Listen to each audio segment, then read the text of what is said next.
tenebrous tingles. Hi, and welcome to this week's episode of Tenebrous Tingles. We're doing something new and different this week in honor of Halloween, which is my favorite holiday. Any chance to dress up for me, I love it. That's true. Any excuse for glitter and sparkly things and wearing wings or whatever else.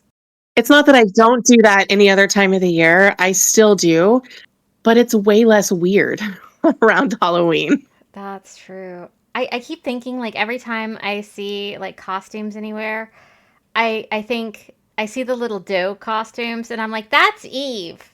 But I have never once heard you say, I want to be a doe for Halloween. A doe like the deer? Yeah. I've never thought of it. I'm gonna be a doll, and if I can't figure out the doll makeup, I'll just be Little Red Riding Hood because I have that red cloak. Because who doesn't have a red satin cloak just laying around? And I've got a black and purple velvet one. You still have that? The thing was so comfortable. It is, but it's also like 8 pounds. Yeah, what's the comfort? Yeah, it's like a weighted blanket to wander around with. It's true. And you looked spooky, so bonus.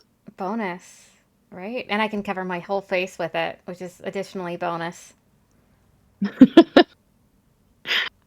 Okay, so for Halloween, we are doing just whatever personal stories people had that they felt like sharing with us. And so I will say that there were a couple of stories that people shared with me, but then I didn't hear back from them about whether or not I could share them.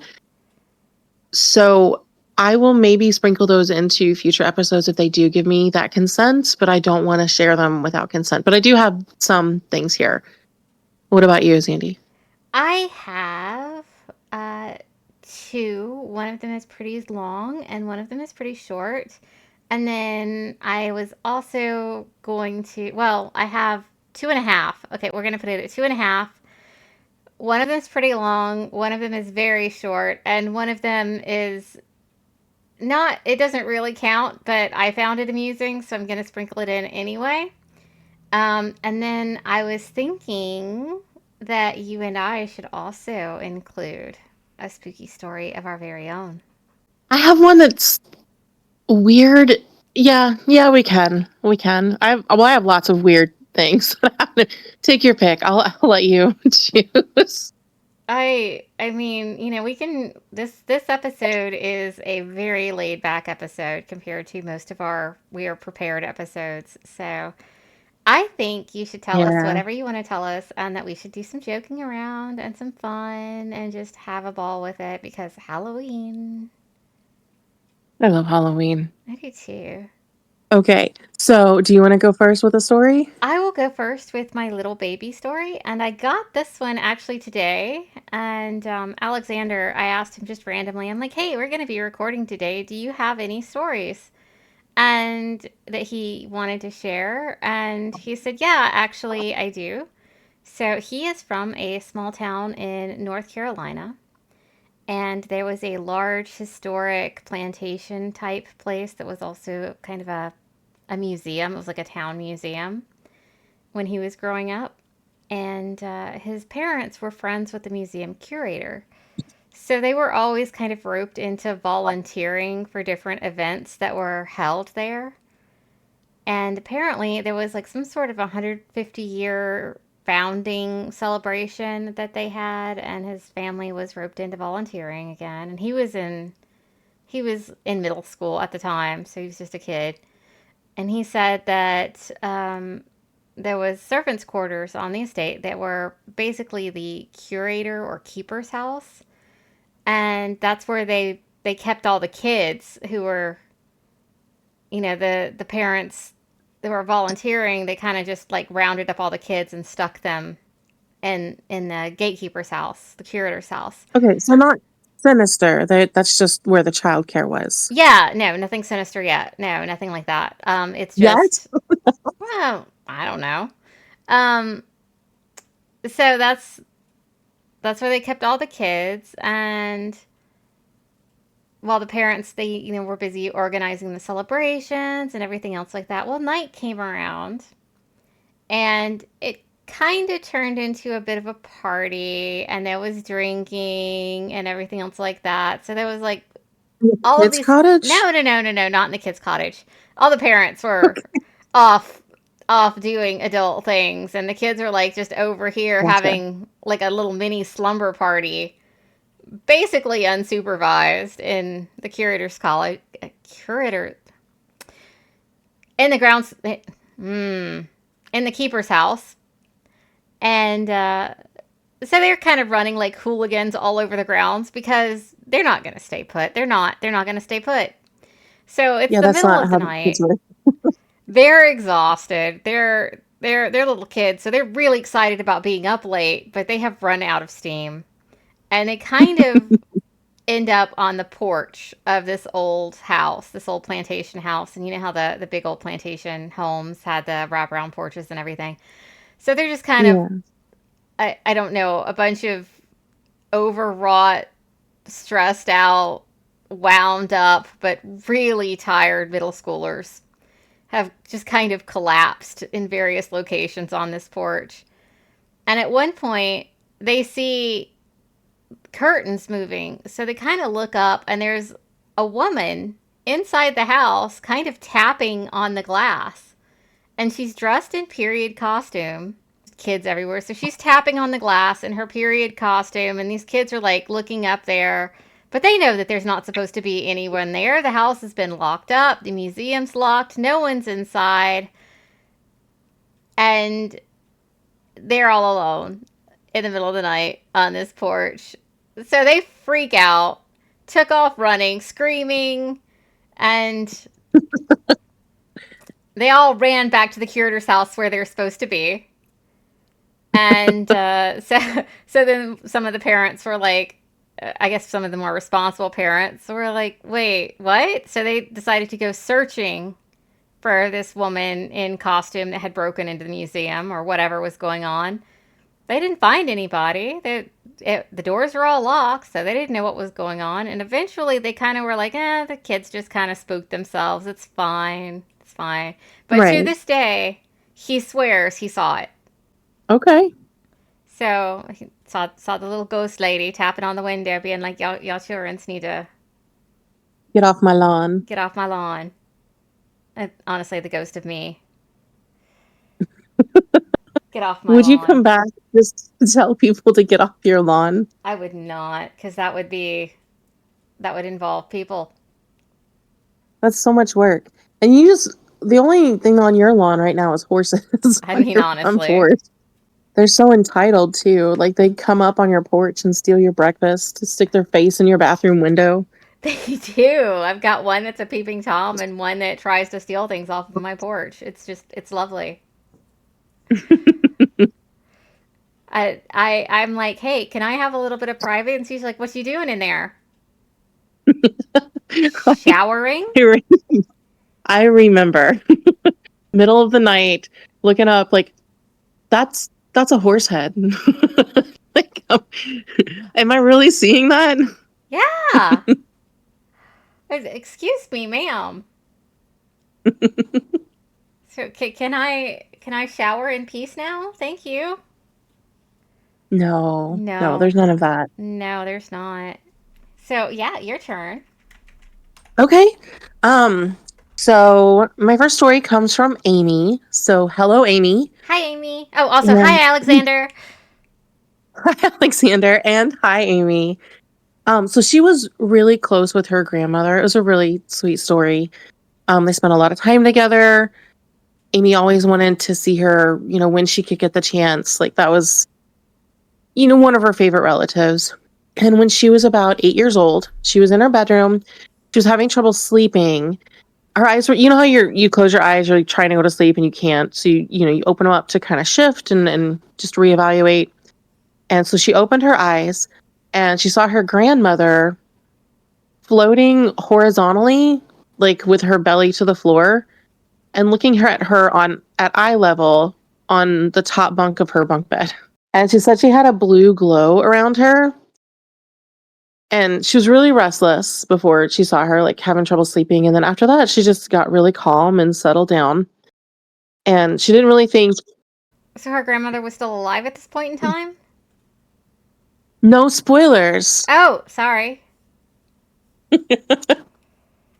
So, she didn't think anything about it at the time because I don't know why she wouldn't think that was weird, but, she got home from school the next day, and her mom told her that her grandmother had passed away during the night. Oh, wow. Oh, no. Yeah. So it was like she was coming back to say goodbye. And yeah, she didn't really think anything of it until she got after she'd gotten the news. And she said afterward, it felt like a really special moment. And that room, she goes back to it. It's like her childhood home. It still feels a little bit strange sometimes, but it's a special feeling. It's a good wholesome story, A which good, wholesome I'm kind of sure you knew I would strange. provide. Yeah, yeah, it was really sweet. That is sweet. It's sad, but it's really sweet. Yeah. Yeah, but, like, one last goodbye, like, she came to just check on her and say, "Go to sleep." I didn't know for a minute. I thought Granny might be astral projecting. I mean, maybe. I don't know how it works. I don't know how it works either. Your turn. Okay, so this is the longer story. And this one's from Okay. Mississippi. So we're going to call this person M. M grew up in Mississippi.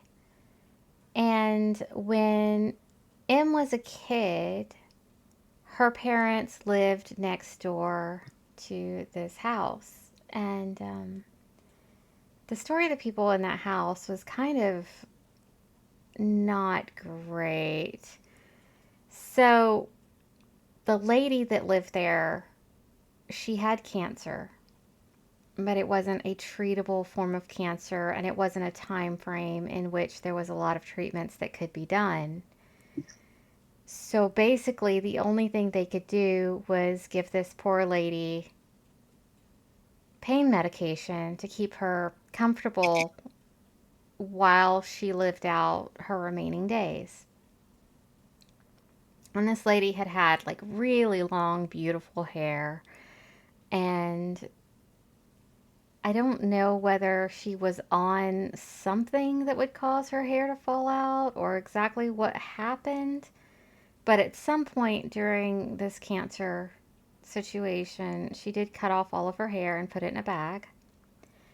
Um, Mm. but the problem with it was is that her husband was a mean, abusive, horrible man who would keep her medication from her. What the hell? Yeah, What? Okay, yeah. but also, why did she put her hair in the bag? I don't Did she know. want a wig made out of her own hair? I don't know whether it was she was on something that would cause her hair to fall out and she just decided to cut it off and keep it, Okay. or what the situation was. I don't know, but I know that she had this long beautiful hair and that after her death, when M's family, they lived next door, so I think people from the church and maybe the neighbors went to go help clean out the house. Um, they found the bag of hair. So I don't know the story about why her hair was in the bag. But Okay. when they were cleaning the house, they found the hair in the bag and all of the drugs and everything else, like where he was keeping her They medications found in all the. of the drugs? Like, he didn't let her have any of her medication? I don't know if he didn't let her have any of it or if he just kept it from her periodically.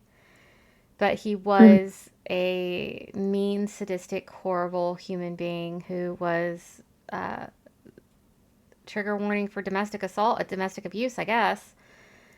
But yeah, he was physically, verbally, emotionally, and who knows what other kind of abusive. And he also was keeping her cancer medications from her. And of course, this meant that she was in a lot of pain at the end of her life. Um, so I Please tell don't. me the story gets better. It, It's it, it so does sad it and does not awful. it does not get better. Um, Okay. So as they were over there, cleaning the house, I don't know when the guy died. I don't know if he died around the same time or if he died later and they went to go clean the house out after he died, or I don't know the time frame as far as who died when, but it wasn't that long of a difference.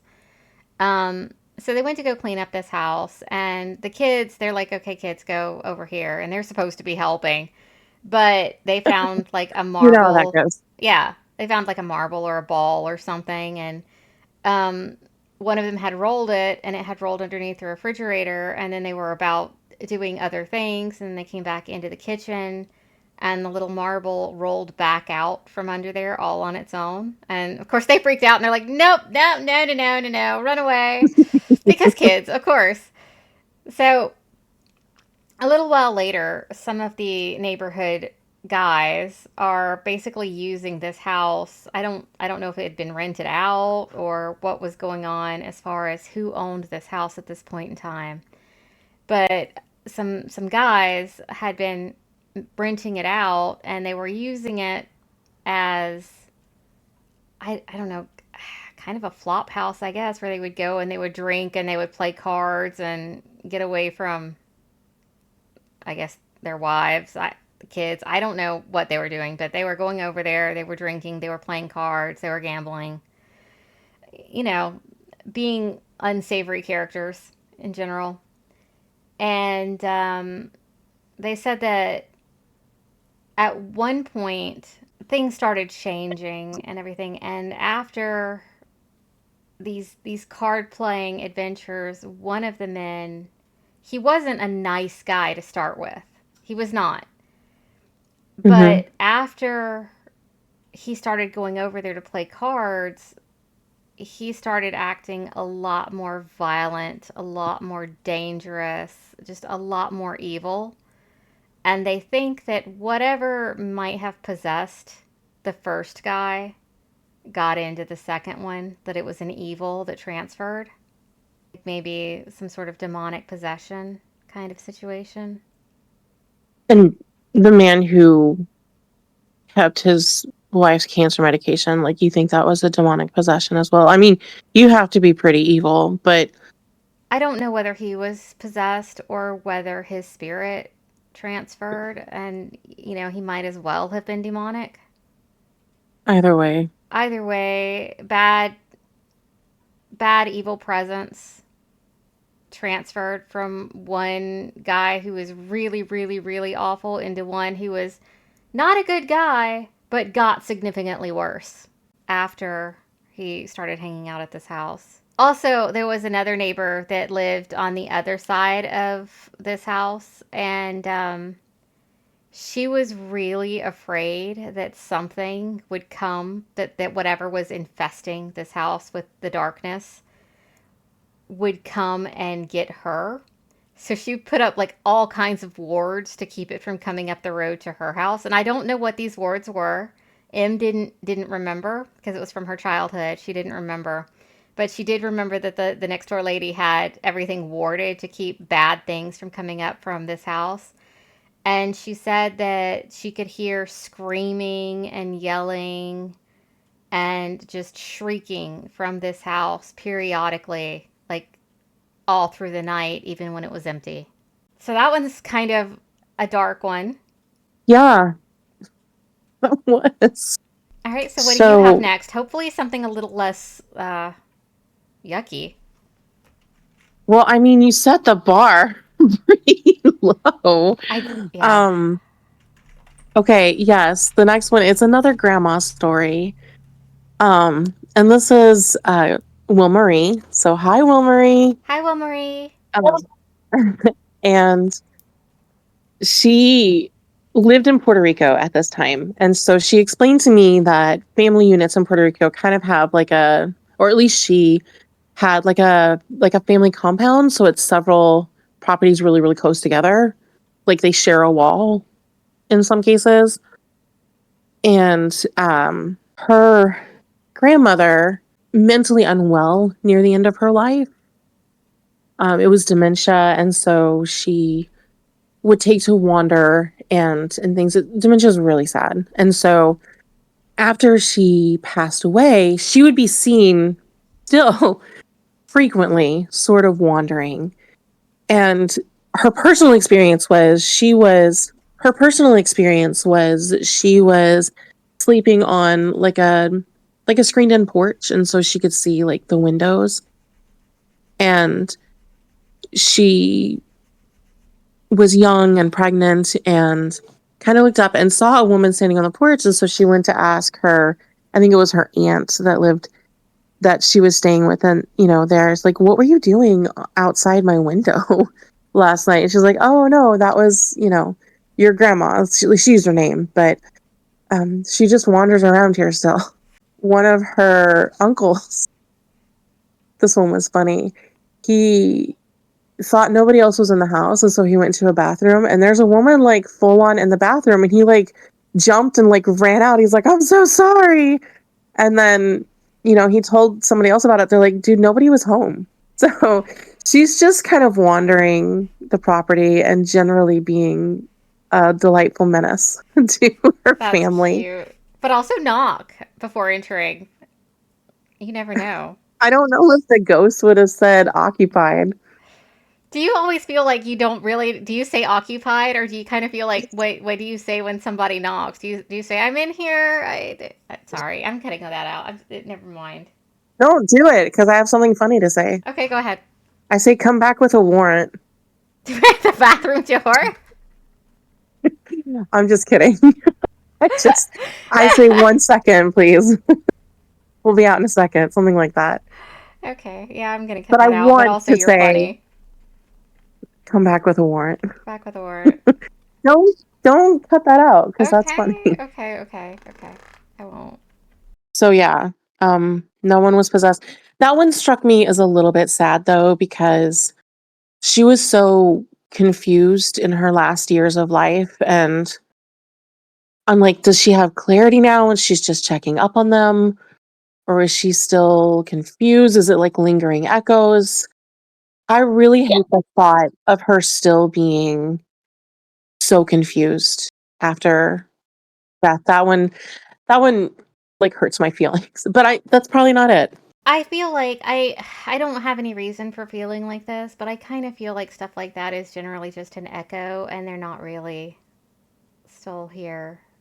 It could be. Yeah. I don't know the lady's sense of humor. She might have just found that hilarious. So, Oh, I mean, if I had the opportunity, I would be an absolute menace. yeah. So many pranks. So, okay, those are the two stories that I had that were actual ghost stories. Um so the next one is it's a cryptid story. Ooh. Uh-huh. So, it's about the glowing man of Crystal River. Wow. Mm-hmm.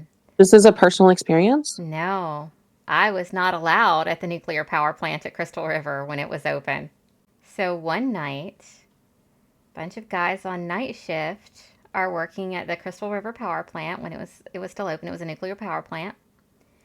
And they look up and they see this glowing radioactive looking figure wearing the Tyvek suit. No, it's not Tyvek. The raisin suit is what I don't really know what to call them. The radiation suit that they would wear at places like that with the gas mask and with the respirator and everything. So they've got this full suit that you would see somebody working inside containment wearing, and it's floating and glowing and ghostly, and they freaked out. I would maybe have some concern. Yeah. Yeah, if you saw a glowing radiation ghost floating I would have over a questions. nuclear power plant. Yeah. Definitely, maybe look into that. Maybe, yeah. Well, you don't really want to look too close if he's glowing. He could be radioactive. You don't want any of that. So it turns Well, I out mean, you can see them from farther away, you but you don't want to can. get too close. So it turns out that some of the guys on day shift and some of the guys on night shift, they had a bit of I don't want to say a prank war going on, but they had a bit of a thing where they messed with each other. And one Okay. day, the day shift guys, they decided that they were going to stay a little bit late, and they got one of these suits, and they got glow sticks, and they tied off the ankles, and they tied off the hands of the suit. They tied off the little Okay. head. They put the glow stick inside of it. They filled it with helium, and they let it go. Okay. I just find it funny. They I'm created the processing ghost. they created. I was waiting for more. No, Like that was they sorry. tried to pull this prank and then it turned into something ghastly and terrible and there were No, 37 dead. Like that's what I'm waiting for with your story. no, there's not. No one dead. Just a bunch of guys trying to do their job at night and freaking out over this radioactive ghost floating above their work site because it's a nuclear power plant and it's glowing and Okay, first of floating and all, that's awesome. Second of all, Zandy, you told a wholesome story. I That was nice. I did. I told a wholesome story. Everybody be shocked and surprised. It's cute. They also It is cute. that place. They have also had a lot of sightings of Bigfoot like entities that are called skunk apes in that area around that particular job site. Okay. Yep. I love it. Yeah. All right. So what do you have next for us? Well, beyond asking what kind of cryptid we should create together, I don't know, but it should involve a bat. what kind of pranks would you play as a ghost? If I was a ghost, Yeah. I mean, I avoid humans now as a people. I don't, as a living entity, I don't think I'd want to hang out with them if I was dead. Huh. I mean, could you imagine coming home and just being like, where did all of this glitter come from? That would be you. Just like, yeah, that would be me as a ghost.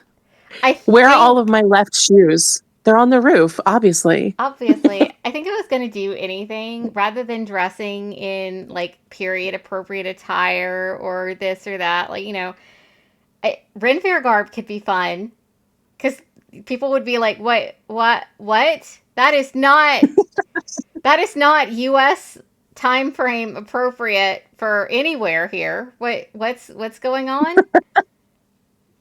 Uh, So you would just try to confuse them. that would be fun, but also I think I might just go like full goth glam with like the corsetry and the chains and the lace and everything, and then just be a ghost, and people would be like, no, like it had like it was spooky, it had black lips, and Sisters of Mercy was playing in the background. And just sit on the couch, like reading, but fully visible. Yes, and Nice. because you hear about these period ghosts, so either I'd want to like do something modern but slightly weird, like I'm not all the way weird, but modern, but also not just like a standard jeans and a t-shirt kind of modern, and also like the complete wrong time frame for the area period. That Yeah. would be fun. I wonder if I could borrow it like a full suit of armor. Like as a ghost, I think you can do whatever you want. Yes, I yes, guess. I as a mean, like ghost. all of this is hypothetical. So yes, of course you can have armor. Why not? Yeah, just borrow like a full. Excuse me, the ghost of night, Sir Didymus. Right. Who are you borrowing it from? I don't know, some European ghost, whatever. Yeah. I mean, it's good to network for sure. Yeah, absolutely. Just clank around with my head tucked underneath my arm, as you do. So my next story, it is a personal story. And I guess I feel a little bit silly, but I want to tell you said you wanted to hear it. I So, do. I do want to hear it. Have I okay. heard it before? I mean, probably bits and pieces, but Okay, well, I'll take the whole thing. yeah, I mean, I tell you everything, but like in real time, but in nonsensical bits. Yeah, everything, but not necessarily all at once or in any particular order. Right. Right. You just have to guess. Um, so I'll tell you about the apartment first. Okay. Um, it was like a studio apartment. It was very small, and it was an odd living situation, but I loved it because I had this huge front window, and I had the fattest groundhog that I've ever seen in my whole life that would like just hang out outside my window, which I can appreciate is a weird way to pick your living space, but it sold me. Hey, So, whatever works. I see. I thought you were going to start telling me about like a studio apartment in New York, and I'd just be like, no, that was just a squatter. You're fine. oh man, New York. Yeah.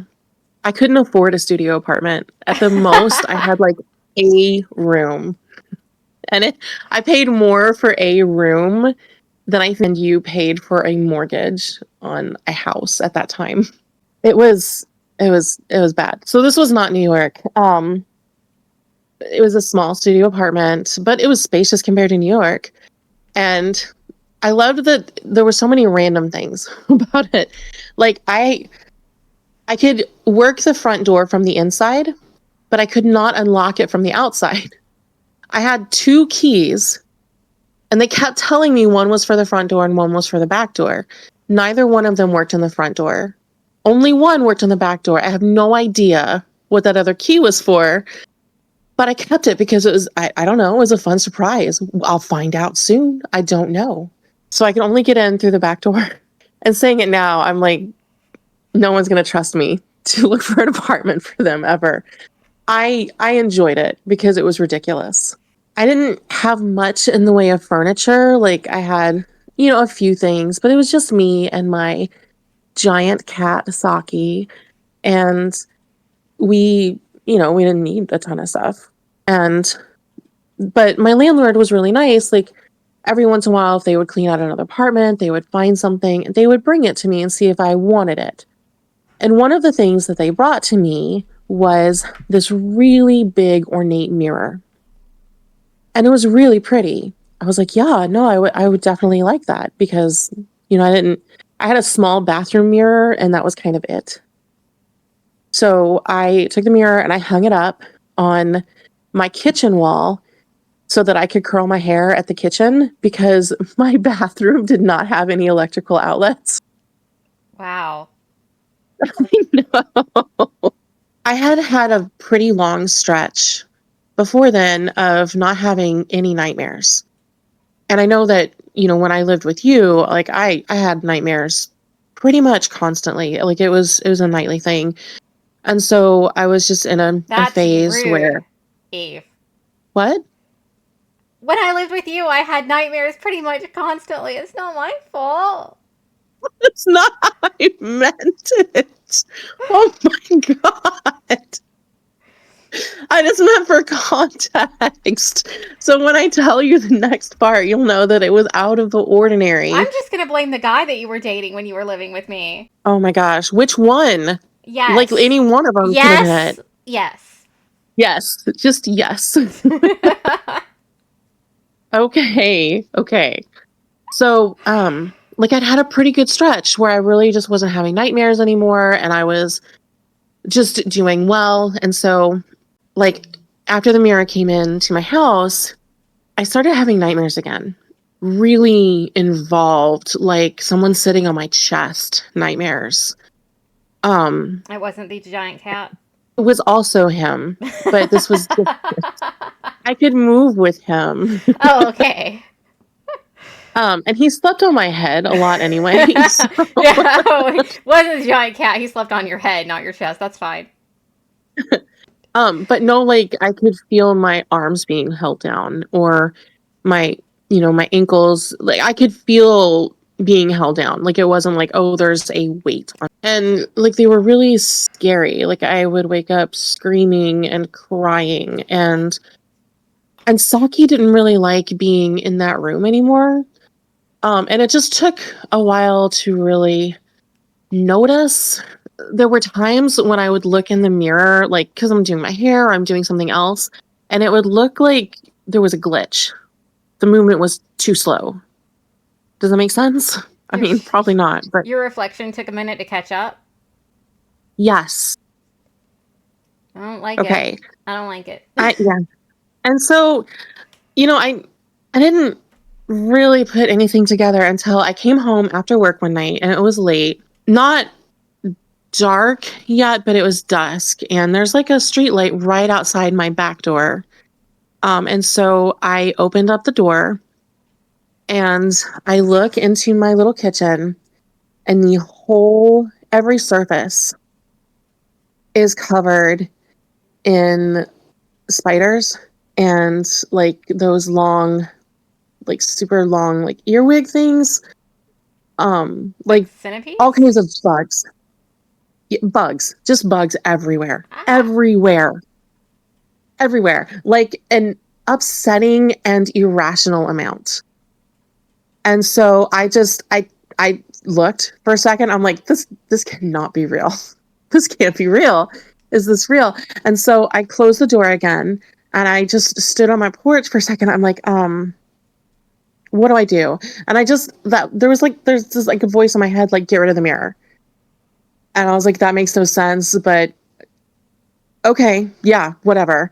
And so I just went with that weird gut instinct voice thing. And so I opened the door and I I had to really carefully walk to not just crunch everything. And I was like, oh man, like I have a giant cat. How did this happen? Honestly, he has one job. He was not in there. And so I grabbed the mirror, I took it off the wall, I brought it outside, I put it in my car, and I took it like right out to a dumpster. I didn't I had to like find a dumpster to put it in. And so I did. And then like on my way home, I'm like, that is going to be so crazy to clean up. Like I feel better. I feel weird, but I feel better that I threw the mirror away. Like maybe it makes sense, maybe it doesn't. Sometimes I just trust that gut. Yeah, absolutely. You sometimes you have to. And also that's cheaper than calling an exterminator. What's actually happening in my house because that's crazy. Yeah. It was so many, like covering the floor, covering us like the table, the kitchen table, because I owned a kitchen table at that time. I was balling. And when I got home and I opened the door, but there was nothing there, which it was just as weird as them all being there in the first place because there were so many. Where did they go? And then I obviously I kind of look around. I'm like turning all the lights on. I'm like moving appliances. I'm like, God, did they all hide? Like, what is this? Nothing.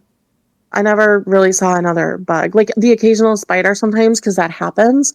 I would pick him up, put him outside, and be done with it. But it was never anything like that ever again. And the nightmares stopped. Well, I'm glad that it went away without needing some sort of intervention. I am too. I felt a little bad about throwing away this gift that my landlord had given me. Yeah, that is one of my weird stories. So I may have hallucinated the bugs, maybe. I think if you had like went back into the apartment and the bugs were not there the first time you went back in to get the mirror, maybe a hallucination. No, they But were still there they were because I still remember there. that walk. Yeah, I had to like get to the mirror. Like it wasn't that far from my kitchen door to my kitchen wall. This was a really small place. I know, but I'm just saying Um, it's less likely to be imaginary if when you went back in they were still there. yeah, because I had to kind of like carefully step around. Like I'm not trying to just squish bugs everywhere. It was really unsettling. It sounds it. Yeah, I haven't had a nightmare like those where I'm being held down in that way. I think since then. I mean, there's other weird nightmares, but not like that. I mean, everybody has weird nightmares. Like we were talking about Yeah, it earlier, like the wandering lost in a giant liminal space, like a schoolhouse with the homework that you haven't had to do in years. So, I have dreams where I'm wandering around lost all the time, and it takes me forever to figure out that I'm dreaming because I am so often lost. and in some place I should not be. It's just another day. It's just So yeah. I'll wake up and be like, oh my gosh, I never found my, oh wait, I don't have to look for that now because it was a dream. It was a dream. I have been on those trips with you. Yeah. Yeah. The lesson that we'll take from this for everyone, don't let me navigate anything. Ever. I think we ended up in the wrong state. We did. And you did not kill me. I did So not. You survived. And we had fun. So it was fine. It was it was fun. fun. We had You were like, how did we end up here? I was like, okay, but I read the map wrong, but there's really pretty flowers over here. I'm gonna pick some for you. You're like, that's not gonna help. It was fun. It's not like we were on a time frame. We were fine. It was a road trip. It was fun. Yes. So just chaos and glitter is what I offer to our friendship. And I guess you get to be the voice of reason. Does that sound like me? No, so it's just all chaos all the way around. Yeah, I'm more like chaos and sarcasm. Bats. Bats, sarcasm. Yeah, It works. black cat energy. That's what I have. Happy Halloween. Happy Halloween. So, one of the experiences that I have actually had, and I don't know how serious these experiences I want to go into are, some of them I'll do in other places, but I will say this.